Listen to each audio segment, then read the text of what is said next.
When someone says, "What's yours is mine," does it go both ways? My husband Ethan made 6 figures at his family's nursing home chain, but shared none of it. I worked at a homeless shelter for minimum wage while he bought Rolexes and made me beg for grocery money. I had to ask permission to buy tampons, and he'd make me wait until next month if he thought I was using too many. When I needed $20 for my sister's birthday dinner, he made me promise to only order water and a salad. "You're too emotional to handle money, which is why you chose a bleeding heart career instead of something profitable," he'd say while spending more on one dinner than I made in a month. He monitored all my texts and emails, and said his family's lawyers would destroy me if I tried to leave. He told me they'd make sure I ended up homeless like the people I wasted my life helping. When I got pregnant, I cried because I'd always wanted to be a mother, and because I was terrified of how Ethan would react. He calculated how much the baby would cost and scheduled an abortion for the next week. I begged him to let me keep it, but he said I'd proven I couldn't even manage grocery money, so how could I manage a child? He made me pay him back for half the procedure from my food budget, while I cried myself to sleep every night for months. The worst part was how he'd bring it up whenever I asked for anything, like I owed him for saving me from ruining my life with a baby. But then federal investigators showed up at his family's nursing homes with warrants and camera crews. They'd been billing Medicare for dead residents and drugging elderly people who complained about abuse. Ethan's father and uncle got arrested on live television, while law enforcement froze all their assets, including our bank accounts. Ethan came home screaming that I needed to find a real job immediately to support us through this temporary setback. But then something amazing happened. My shelter got a massive federal grant and offered me the director position because I was the only one with the right degree. The salary was triple what I'd ever made, while Ethan now had nothing after lawyers took everything. We moved into a tiny apartment near my work because he couldn't afford his BMW anymore. Suddenly, he was the sweetest husband in the world, making my coffee and packing my lunch with little love notes. He wrote out a budget for my salary showing how we could live comfortably if I let him manage the money again. "We're a team, and teams share everything equally," he said while trying to get my bank password. I opened my own account and changed my direct deposit without telling him. When he found out, he cried actual tears, saying marriage meant sharing everything. "You financially abused me for 5 years and made me beg for tampon money," I said while he followed me around the apartment. He swore he'd changed and that losing everything taught him what really mattered. But I knew he just wanted access to my money because no one would hire him with his name all over the news. He started love-bombing me with flowers from the park and elaborate dinners from groceries bought with food stamps. I filed for divorce thinking I'd finally be free from him. Ethan laughed, saying his prenup meant I'd get nothing from the marriage. The problem was, he had nothing left to protect while I was now making good money. My lawyer explained that since I'd been supporting him, I'd have to keep paying him alimony. Ethan showed up to mediation in his last designer suit with a lawyer he'd paid using his mother's jewelry. He argued that he'd supported me for years, so now it was my turn to support him forever. The mediator suggested we split things evenly, but Ethan wanted more than half of everything. He said he was traumatized by his family's crimes and needed my financial support to heal from the trauma. My lawyer told me to stay quiet even though I wanted to scream at his lies. I sat there realizing I'd escaped his abuse just to become financially responsible for supporting my abuser. Ethan smiled at me the same way he used to when denying me money for groceries. "What's yours is mine, baby, just like when I had the money and you had nothing." His lawyer kept pushing for maximum support, saying Ethan deserved to maintain his lifestyle. They wanted most of my salary, plus health insurance and retirement funds. Ethan fake cried about how I was abandoning him when he needed me most. He said I was heartless for leaving him during the worst time of his life. The mediator actually seemed to feel sorry for him, which made me sick to my stomach. I finally stood up to leave because I couldn't listen to him playing victim anymore. Ethan grabbed my wrist hard enough to leave bruises and pulled me back down. His lawyer pretended not to see while mine was busy with her phone. I yanked my arm away and headed for the door, but Ethan followed me into the hallway, still gripping my arm. "I wonder how your religious shelter board would feel about their new director being a baby killer," he said with that same smile from our wedding day. "All those Catholic donors finding out you had an abortion because a baby would inconvenience your career." He pulled out his phone and showed me an email draft addressed to every board member with my medical records attached. "Give me everything I want, or I hit send right now, and you lose the only job you've ever been proud of." I stood there frozen in that hallway staring at his phone screen, with my medical records attached to an email draft addressed to every single board member. The abortion I'd paid him back for from my food budget was now his weapon to destroy the only good thing in my life. My arm throbbed where he'd grabbed me, and I could already feel the bruises forming under my sleeve. His finger hovered over the send button while he watched my face with that same satisfied look from when he used to deny me grocery money. My hands started shaking as I pulled out my own phone and held it up like I was checking a message. I angled it toward his screen and started taking photos as fast as I could while he was still gloating about his plan. He was too busy enjoying my fear to notice what I was doing with my phone. The camera captured the email draft, clearly showing my medical records and all the board members' email addresses lined up in the recipient field. He kept talking about how I'd ruined his life, and now it was his turn to ruin mine. I took 3 more photos, making sure I got everything, including his hand holding the phone. Without saying anything, I turned and walked away from him toward the elevator. "You have 48 hours to agree to my terms or I hit send," he called after me down the hallway. My lawyer Greta was still in the mediation room gathering her papers, completely unaware of what had just happened out here. I kept walking without looking back, even though every part of me wanted to run. The elevator took forever to arrive, and I could feel him watching me from the hallway. When the doors finally opened, I got in and pressed the button for the parking garage. My legs were shaking. So bad I had to lean against the wall to stay upright. In my car, I locked the doors and pulled up the photos I'd taken on my phone. They showed everything clearly, including the email draft with my medical records and every board member's email address. My wrist was already turning purple where he'd grabbed me, and I knew I needed to document this too. I rolled up my sleeve and took photos of the bruises forming in the shape of his fingers. The marks were getting darker by the minute, and I took photos from different angles to show everything. I started my car and drove straight to the urgent care clinic near the courthouse. At the desk, I told them my ex-husband had hurt me during a legal meeting. The nurse brought me back immediately and asked me to show her what happened. She took photos of the bruises on my wrist with their camera and wrote down everything I told her. She gave me paperwork that documented the injury as assault-related and said I could use it for legal purposes. Another nurse came in and examined my wrist to make sure nothing was broken. They gave me an ice pack and told me to follow up if the pain got worse. From the urgent care parking lot, I called Greta and told her everything about the blackmail threat and the assault. She went quiet for a moment and I could hear her breathing on the other end. "We need to file for a restraining order immediately and document the extortion attempt," she said. I sent her the photos I'd taken of his phone screen and the bruises on my wrist.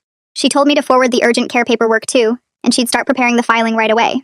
Greta explained that blackmail is technically a crime, but prosecution is rare and slow. She said with medical records, he could claim he got them during our marriage, which made things complicated. Our immediate priority was protecting my job and safety while we built a stronger case. She told me to save everything, including any texts or voicemails he might send. That night, I couldn't sleep and kept checking my email every few minutes to see if he'd sent anything to the board yet. Every notification on my phone made my heart race, thinking it might be someone from work asking about the email. I realized I needed help beyond just legal advice because I didn't know how to handle this kind of threat. I searched online for domestic violence resources and found websites with safety planning guides. The information talked about how leaving is often when abusers get most dangerous. I read story after story from women who'd been through similar situations with their ex-husbands. Some had lost their jobs, and others had fought back and won, but it took years.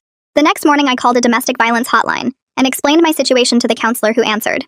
She walked me through creating a safety plan, including changing my routines and documenting everything.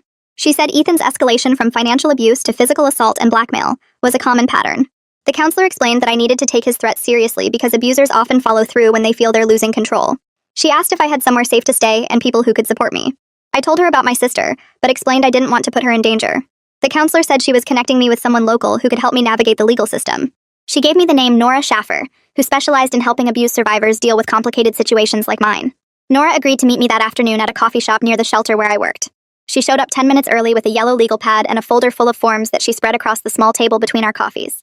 Nora pulled out a pen and started writing the date at the top of the page, while asking me to start from the beginning with the first time Ethan controlled money in our relationship. I told her about the tampon money, and she wrote down every detail, including dates and amounts, while shaking her head. She asked about grocery money, and I explained how I had to show receipts and return change after every shopping trip. Her pen moved fast across the paper as I described the $20 limit for my sister's birthday dinner, and how he made me promise to only order water. She flipped to a new page when I got to the pregnancy and abortion, writing down how much I had to pay him back from my food budget.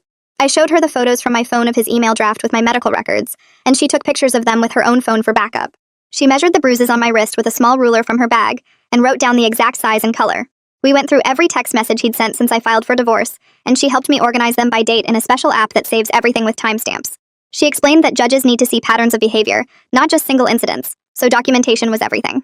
After 2 hours, we had 15 pages of notes covering 5 years of financial abuse, plus the recent physical assault and blackmail. She gave me a small notebook to carry everywhere and write down anything new that happened with dates and times. That night, I couldn't stop thinking about everything we'd documented and realized I needed to protect my job before Ethan followed through on his threat. The next morning, I called Sharon McLean's assistant and asked for an urgent meeting about a sensitive personal matter. My voice shook when I explained it was about something that could affect the shelter's reputation. Sharon's assistant scheduled me for that afternoon, and I spent the morning practicing what I would say. I printed out the photos of Ethan's blackmail threat and put them in a folder along with the restraining order paperwork Greta was preparing. Walking into Sharon's office felt like walking to my own execution because I didn't know how she would react. Sharon closed the door and sat across from me at her small conference table instead of behind her desk. I started crying before I could even speak, and she handed me a tissue box while waiting patiently. I explained that my ex-husband was threatening to send my private medical information to the board to destroy my career. She asked what kind of medical information, and I told her about the abortion from years ago, when Ethan controlled everything. Sharon took notes while I explained the financial abuse and how he was now demanding alimony while also blackmailing me. She looked at the photos of his email draft and asked if I felt safe. I told her about the restraining order Greta was filing and the bruises on my wrist from the mediation meeting. Sharon said she would personally handle any communication from Ethan that came to board members and asked me to forward everything immediately. She reminded me that many women have had abortions and that my personal medical history had nothing to do with my ability to run the shelter. She said the board hired me for my skills and dedication, not my personal life, and that she would make sure the other members understood that. I left her office feeling lighter but still worried about what Ethan might do next. Back at my desk, I found Kurt Wu from IT waiting with his laptop and a concerned look on his face. He said Sharon had called him and asked him to help me secure all my digital accounts immediately. We spent 3 hours going through every email account, social media profile, and online service I'd ever used. Kurt found 7 attempted logins to my work email from an IP address that matched our old apartment building. He showed me how someone had tried to reset my password 12 times in the past week. We changed every password to random combinations of letters and numbers that Kurt wrote down in a special encrypted file. He set up 2-factor authentication on everything, so I'd get a text message anytime someone tried to log in. Kurt discovered that Ethan had installed tracking software on my personal laptop months ago that was sending him copies of everything I typed. We wiped the laptop completely and started fresh with new security software that Kurt said would block any attempts to spy on me. He gave me a special USB drive that would automatically check any computer I used for tracking software. Meanwhile, Greta was at the courthouse filing for a temporary restraining order with all the evidence we'd collected. She called to say the judge wanted to see us tomorrow for an emergency hearing based on the physical assault and blackmail threats. That evening, Ethan started sending texts that switched between saying he loved me and wanted to work things out to calling me selfish for destroying his life. One message said we were meant to be together, and the next said I was heartless for abandoning him when his family was in crisis. I screenshot each message and forwarded them to Greta without responding, even though I wanted to tell him to leave me alone.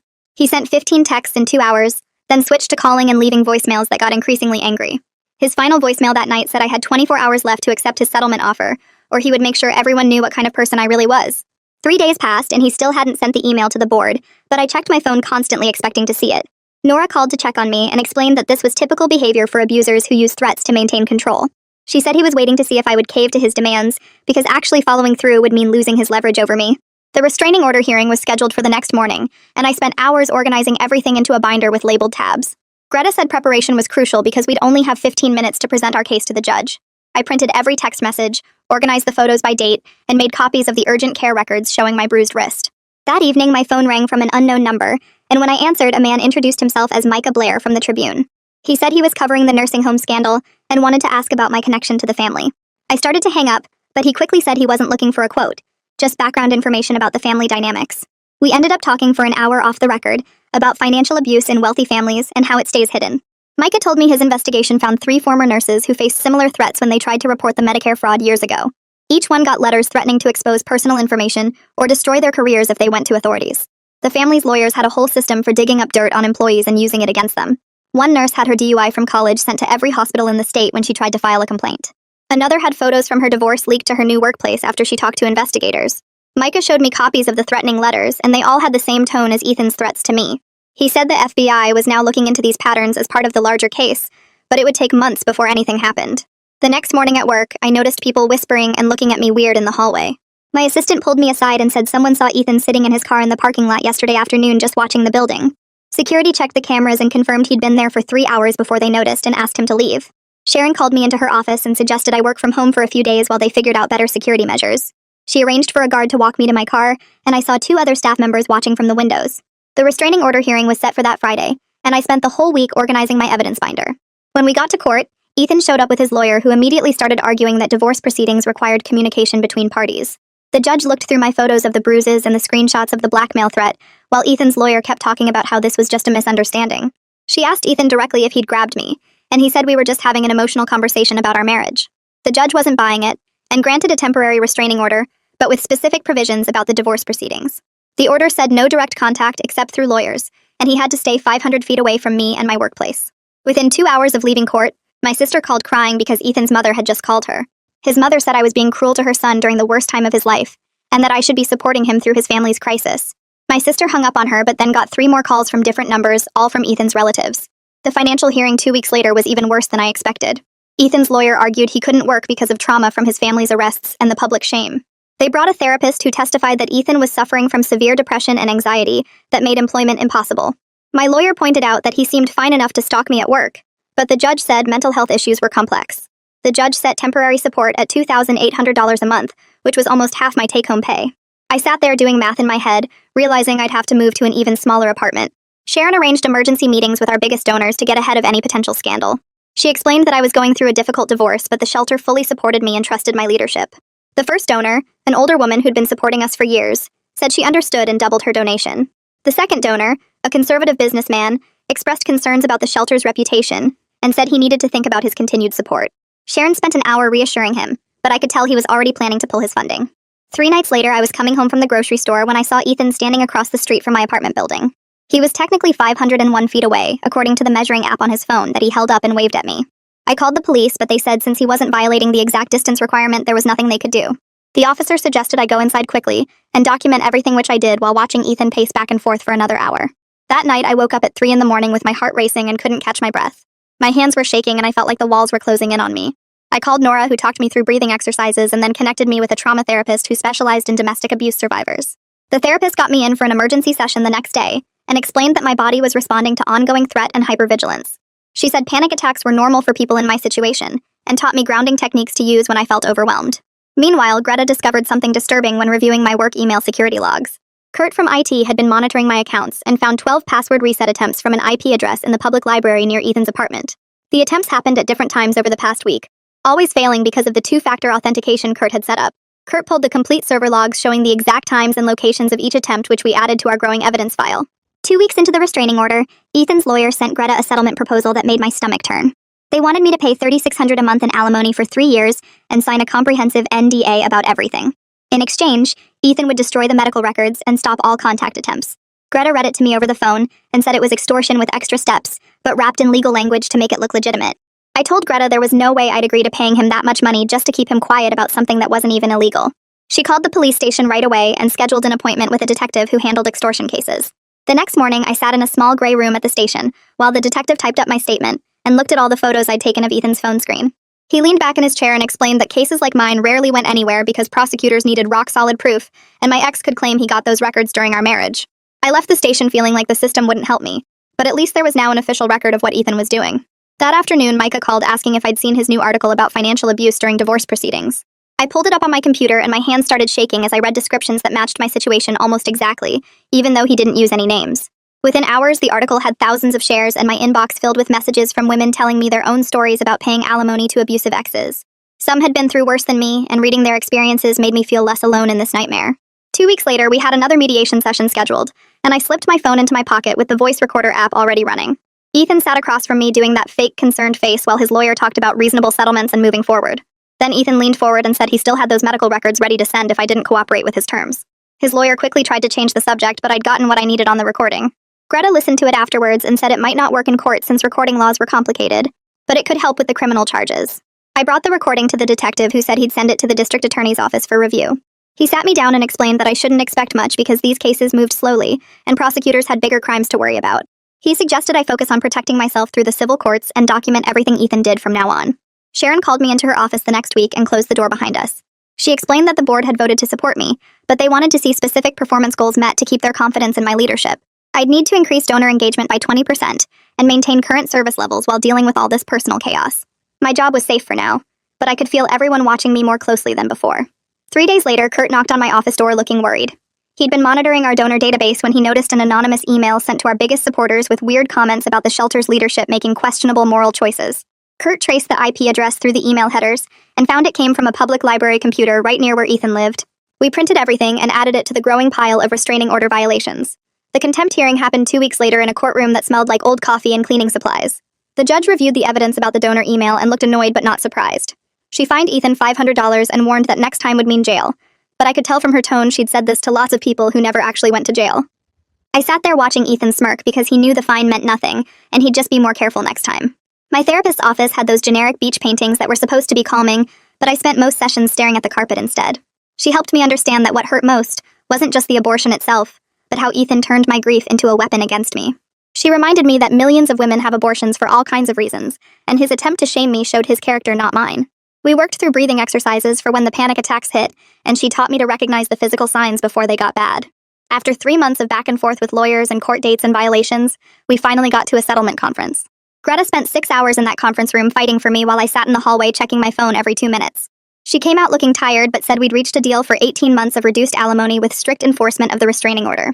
It wasn't perfect, but it meant I'd only be paying him half of what he originally wanted, and there would be real consequences if he contacted me again. The judge reviewed our agreement and extended the restraining order for 6 more months with specific language about digital harassment and third-party contact. She made it clear that any emails to donors or board members would count as violations, even if Ethan used fake accounts or had someone else send them. The order also covered social media and any attempt to damage my professional reputation through online posts or anonymous messages. I walked out of that courthouse knowing I had some protection, but also understanding that piece of paper wouldn't actually stop Ethan from trying to hurt me if he really wanted to. 2 days later, Kurt burst into my office holding his laptop and showing me an email that had just gone out to our entire donor list from something called Concerned Citizen 847 with the subject line, "Questions about your shelter leadership." The email didn't mention the abortion directly, but said the shelter director had serious moral failings and a troubled personal history that donors deserve to know about, with links to articles about Ethan's family crimes and hints that I was somehow involved. Kurt traced the IP address to the public library 3 blocks from Ethan's apartment, and we printed everything while Sharon started calling major donors to do damage control. She spent hours on the phone explaining that a disgruntled ex was trying to harm the shelter to hurt me. But by the end of the day, our biggest donor, a Catholic charity that gave us $40,000 a year, pulled their funding saying they couldn't risk being associated with controversy. The next morning, I stood in front of our entire staff in the conference room with my hands shaking behind the podium. I told them someone from my personal life was trying to damage the shelter because of a difficult divorce I was going through, and that I understood if anyone had concerns about my ability to lead during this time. The room stayed quiet for a moment before our oldest caseworker stood up and said she'd been through her own messy divorce and knew how men could weaponize anything to maintain control. One by one, other staff members shared their own stories or just nodded in support, and our maintenance guy said anyone who messed with our director messed with all of them. 2 weeks later, we were back in court for another contempt hearing after I documented the donor email as a restraining order violation. The judge looked tired as she reviewed the evidence, fined Ethan another $1,000 he didn't have, and ordered 40 hours of community service at a soup kitchen, which felt like a joke since he'd spend that time probably planning his next attack. Walking out of the courthouse, I finally understood that the legal system wasn't going to save me, and I needed to start protecting myself in other ways. I spent the next weekend looking at apartments and buildings with doormen and security cameras, eventually finding a place that cost $300 more a month, but had a front desk staffed 24 hours and required keycards for the elevator. The doorman was a retired cop named Frank, who took one look at my restraining order paperwork and promised to memorize Ethan's photo and call police if he ever showed up. Moving my stuff took 2 trips in a rental van with Sharon and Nora helping, and we changed my address with the post office using their confidential victim program, so Ethan couldn't track where I lived. 3 months after that hallway confrontation, Greta called to say we'd reached a final divorce settlement with 18 months of reduced alimony at $800 a month instead of the $2,000 Ethan originally wanted, plus strict enforcement of the restraining order with criminal penalties for any violation. I sat in her office signing paper after paper, writing my name next to spots marked with yellow sticky notes, feeling both relief that it was ending and rage that I'd be sending checks to my abuser for the next year and a half. The next week, Sharon called me into her office where 3 board members sat around her conference table looking serious. They offered to renew my contract, but with quarterly performance reviews to ensure stability during this transitional period, which meant they'd be watching everything I did and could fire me if Ethan caused more donor problems. I accepted because I needed the job and knew I'd proven myself before and could do it again, even with them breathing down my neck. Nora suggested I join a support group she knew about that met Tuesday nights in a church basement, and at first I resisted because I didn't want to sit around talking about feelings with strangers. But I went anyway, and found 12 other women who understood exactly what I was going through, including 3 who were also paying alimony to their abusers because they'd been the higher earners when they finally escaped. One woman had been paying her ex for 3 years while he lived with his girlfriend, and another's ex had gotten half her retirement even though he'd gambled away their savings, and hearing their stories made me feel less alone and less crazy for being angry about the unfairness of it all. 6 months after that hallway confrontation where Ethan grabbed my wrist and threatened me with those medical records, I was seeing my therapist twice a week and had managed to save $3,000 in an emergency fund that Ethan couldn't touch. My body stayed on high alert with every unexpected sound making me jump, and every unknown number on my phone making my chest tight, but I was learning to breathe through the panic and remind myself that I'd survived worse and could handle whatever came next. Micah called one afternoon to follow up on the nursing home story and mentioned that Ethan's father had just taken a plea deal that included 4 years in federal prison for Medicare fraud. He said Ethan's name kept appearing in every article about the family's crimes, making him basically unemployable in any legitimate business, which explained why he'd gotten more desperate about the alimony money lately. After we talked, I spent the entire weekend at my bank and on the phone with credit agencies, freezing my credit. So no one could open accounts in my name, closing every joint account we'd ever had, including old store cards I'd forgotten about, and setting up a whole new financial system with different banks and passwords Ethan had never known. I created spreadsheets tracking every penny coming in and going out, set up automatic transfers to savings the day after each paycheck hit, and for the first time since I was 22 years old, had complete control over my own money without anyone monitoring or questioning or making me beg for basic necessities. The first alimony check felt like writing a ransom payment to my own kidnapper, but I taped a countdown calendar to my fridge with 18 red X marks to cross off. Every month I'd transfer the money, then immediately move the rest into savings accounts he couldn't touch, while tracking every penny in color-coded spreadsheets. I bought a cheap notebook and started writing down everything that happened during our marriage, including dates and details I'd forgotten. 3 months into paying him, Ethan's lawyer sent a letter claiming he needed more money for mental health treatment after the trauma of his family's crimes. Greta called me within minutes of getting the letter and told me not to worry because she had 12 documented restraining order violations ready to file. She faxed back 3 pages of police reports and court records showing every time Ethan had broken the no-contact order. The lawyer never responded, and we heard nothing for weeks until Ethan showed up at my office parking garage despite the restraining order. Security called the police while I sat in my locked car watching him pace around looking for me. 8 months after that horrible hallway confrontation, Sharon called me into her office with the biggest smile I'd ever seen on her face. The board had voted to promote me to regional director overseeing our 3 city shelters with a 40% raise. I signed the paperwork with shaking hands, then went to the bathroom and cried happy tears for 10 minutes. The new job meant traveling between shelters and managing triple the staff, but I threw myself into the work. My therapist's office became my second home as we worked through panic attacks that hit at random times. Nora introduced me to a friend of hers who ran self-defense classes, and I started going twice a week. Learning to throw a punch made me feel stronger, even though my hands shook for hours after each class. A year after everything started, I met someone at a charity fundraiser who made me laugh for the first time in months. He asked about my work and actually listened when I talked about the shelters and our programs. When I mentioned needing separate bank accounts on our 3rd date, he just nodded and said that made sense. He never pushed for details about my past, or questioned why certain topics made me go quiet. My sister started coming over every Sunday for dinner, and we'd cook together while she told me work stories. One night, she grabbed my hand and said she was proud of how I'd handled everything with Ethan. She said watching me stand up to him taught her to never let anyone control her money or her choices. We started a tradition where she'd come with me to deposit the alimony check, then we'd get ice cream after.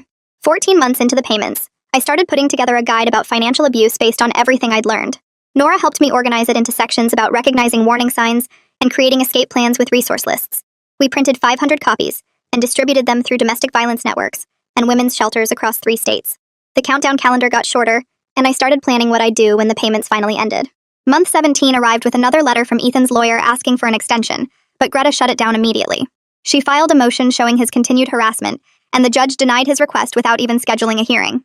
The final payment came on a Tuesday morning, and I wrote the check while my sister filmed me dropping it in the mail. That afternoon, I wrote another check for the exact same amount to the domestic violence shelter downtown. The donation receipt went into a frame that I hung next to my diploma in my new corner office. 2 years from that hallway where Ethan grabbed my wrist and threatened to destroy my career, everything had changed completely. I was running 3 shelters with a staff of 42 people and a budget I never could have imagined. My boyfriend understood why I flinched at sudden movements and never complained when I needed space to breathe. The nightmares still came sometimes, and I'd wake up checking my phone for threatening emails that never arrived. My emergency fund had grown to 6 months of expenses, and I had 3 different bank accounts at 3 different banks. Every financial decision was mine alone, and I never had to ask permission or explain myself to anyone. The scars on my wrist from where Ethan grabbed me had faded to thin white lines barely visible anymore. But the strength I'd found through surviving him grew stronger every single day as I helped other women escape. My guide had been reprinted 4 times, and Nora said women called weekly, saying it had saved their lives. I kept a folder of thank you letters from women who'd used the guide to leave their abusers safely. That's the whole story. Thanks for sticking around through all that. Subscribe if you want more, or not, your choice.